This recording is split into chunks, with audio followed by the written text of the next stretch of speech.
In the U.S., equality is an important principle. So why isn't treating everyone equally always the right thing to do? The problem with equal treatment is that it doesn't always lead to equal results. Every plant needs sun and water, but that doesn't mean we should give all plants the same amount of sun and the same amount of water. A cactus needs a lot of sun and very little water to thrive. A tulip needs a moderate amount of both to produce a healthy bloom. A fern needs lots of water and just a little sun to grow big and bright. If you are planting a garden, you probably wouldn't place a cactus, a tulip, and a fern together and expect them all to thrive. But our classrooms are filled with students who all have different needs. By focusing on equitable treatment, we can consider those individual needs and then provide resources and support to meet them. That way, all students can thrive in school and life.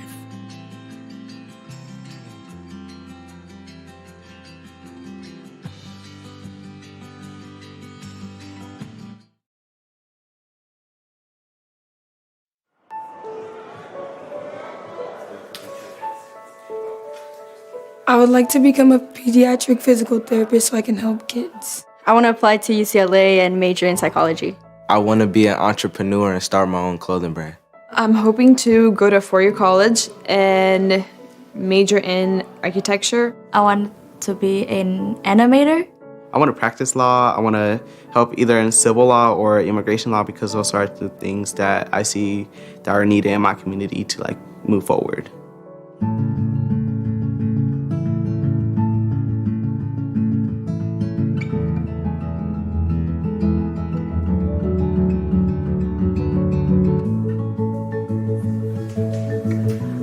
It is completely true that all students have the ability to succeed. And the only reason students are not succeeding is because they are not close enough to the opportunities that will allow them to succeed. Education was not built for everyone, and that's the problem. And until we really start looking at that reasons behind it and look at all the isms that play into the classroom, we truly can't do what we need to do for all children. Oftentimes, the adults and the system around us are blaming the kids for their failures. What our work is about is looking at the system around the student that is producing these outcomes.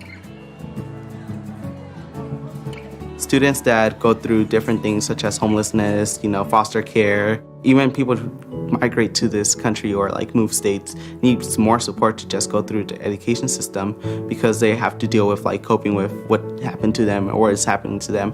Newcomers and English language learners, I feel like they don't get enough support. What I think of what stood in the way of my success is the student-to-teacher ratio. I wouldn't say I didn't learn anything, but if I needed one-on-one help, I didn't always get it. As you can see, I'm a Black woman, and obviously the system was not constructed for people of color to succeed. So every day I felt like I had to struggle extra hard to succeed in my classes. We really have an opportunity to do better and to see students from a really asset-based lens. And it's really on us as adults and on the system to change the policies and practices and procedures that we are implementing that further perpetuate structural racism and the gaps that we see. Some students come to us needing more. There are deficits of learning by the time they get to us because of that structural racism. They don't have the supports. Their needs aren't being met by their communities. And so we have to overcome all of that and catch them up and advance them. Educational equity, ultimately it's when every child has the opportunity to succeed in education, regardless of race, regardless of zip code, regardless of color, regardless of ethnicity, where every child has an opportunity to succeed. So how can we do everything that we can to meet the child where they are? That's what equity is. And so we have to be willing in our system to give more to those who need more when they need it. Students, parents, and families are in classrooms every day. So who better to determine what solutions are than the folks who are closest to what's actually happening every day? We should always listen to students. And we should always ask students what is happening for them and what are their ideas and what are their needs. It can start by focusing on a small group of students who are experiencing success. And we can do this by listening to their stories, understanding the communities they're from, asking their feedback. And if we do this and we identify their needs, it'll actually build the capacity of the system to impact the whole. We need more resources in school specifically that serves Black and brown students because these students have to work extra hard and do like double the work just to succeed. For me, having a trusted adult at the school is very helpful because then you always have someone to talk to here. I think it would be helpful if the teachers got to know me more and like interact with the students. If you look at the kids that have stuff going on at home and stuff and you put in the work to help them, then it can really change their lives. I stress myself out, so I feel like there should be therapists at each school because it can really help kids. Especially first-generation college students need more support on what to expect in their future college experience and how to navigate through all that. It's the ways our systems are set up, like it's very segregated by like neighborhood and race, class, ability. And if we make policies to like integrate schools, not just like physically, but economically, then it will just better the education system for everyone. What we're seeing more and more today is that belonging and equity are connected. You cannot produce a curriculum, a policy, a treatment of people in a disparaging way if you feel like they belong. You just can't do it. We have to move people to see that other children making it means their child is making it. And if somebody's child is not making it, it means their child is not making it. That's a hard turn for people to make, but that's what's required for people to see that equity is in all of their interest. We need to actually put our money where our mouth is and resource and invest in education so that we can achieve the outcomes that equity envisions. I know we will be successful. It's not going to come tomorrow, unfortunately, and it will be a battle, but we will eventually get what's needed in order to truly educate all of our children, regardless of where they live.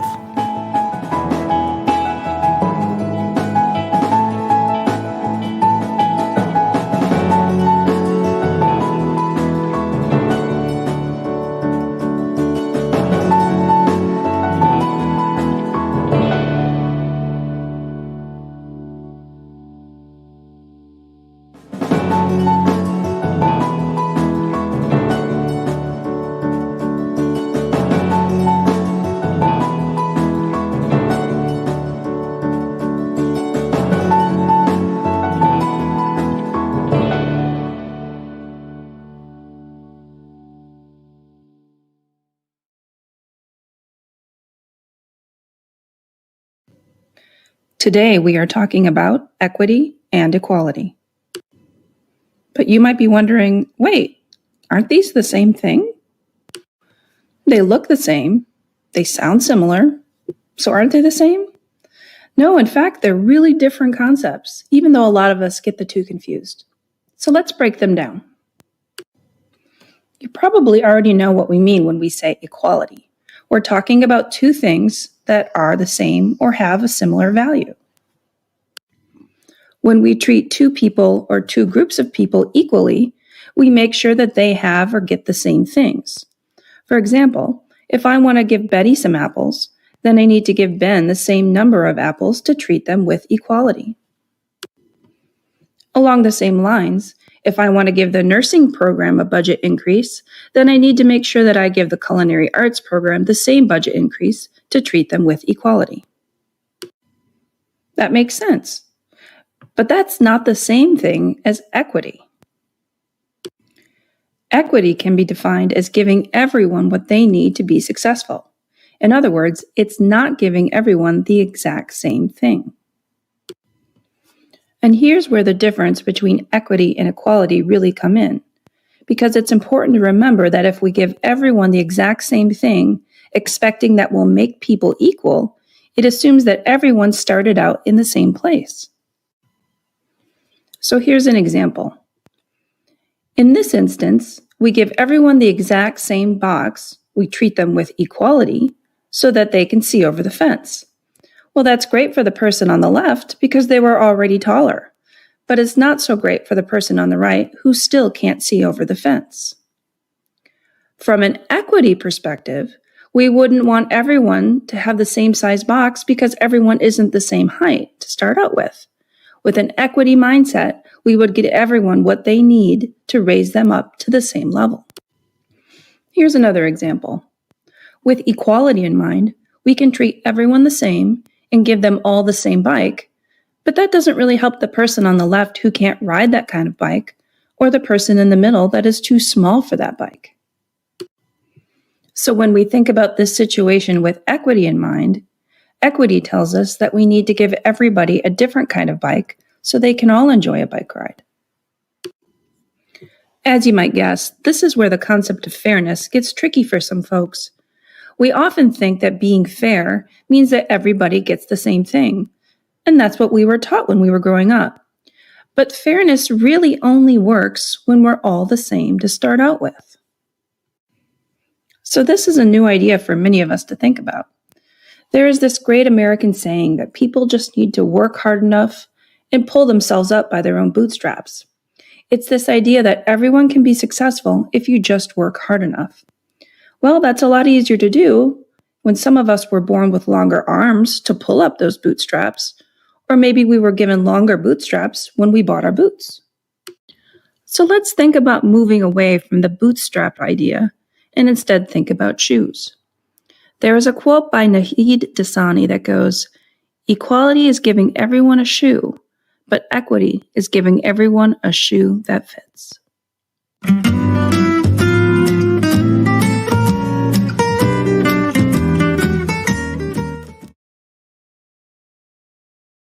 Winner of this race will take this, a $100 bill.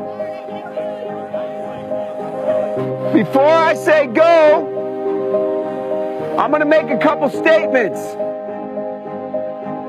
If those statements apply to you, I want you to take 2 steps forward. If those statements don't apply to you, I want you to stay right where you're at.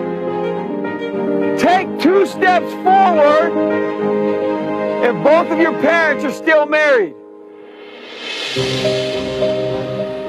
Take 2 steps forward if you grew up with a father figure in the home. Take 2 steps forward if you had access to a private education. Take 2 steps forward if you had access to a free tutor growing up.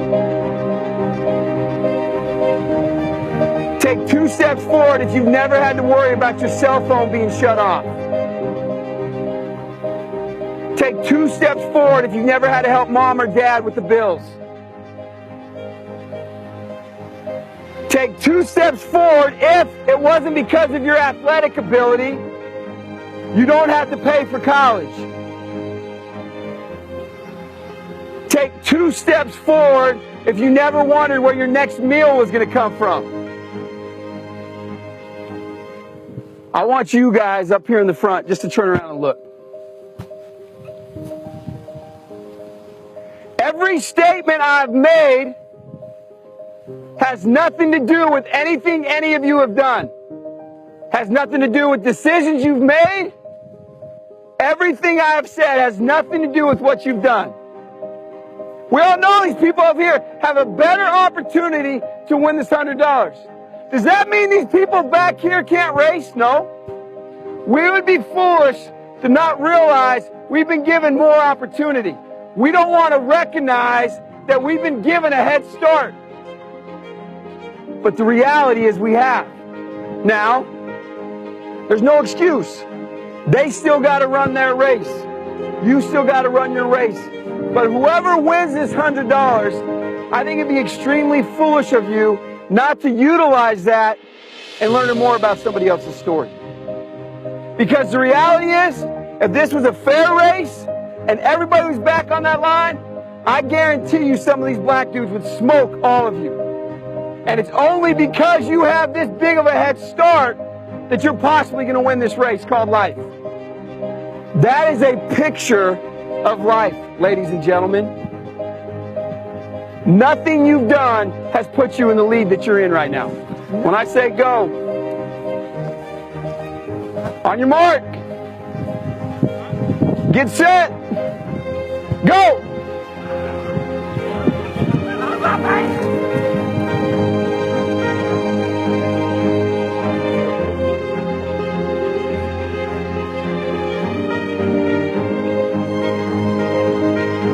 If you didn't learn anything from this activity, you're a fool. So a friend of mine had talked about just equity in general being the existence of difference. But another friend of mine said that when we're providing equity, we're giving kids the ability to live life on their own terms. Which is to say, we've provided the educational opportunities where they can decide what they want to do, rather than having their decisions foreclosed for lack of knowledge. And so when I think of equity, I think of fit. What fits the people that are in my room, and what can give them the ability to live life on their own terms when they leave me. So I don't want to be the system and the dispenser of knowledge myself. How can I create the conditions for inquiry to occur, to develop the skills they're going to need to be independent from me, so that they can then practice that stuff on their own?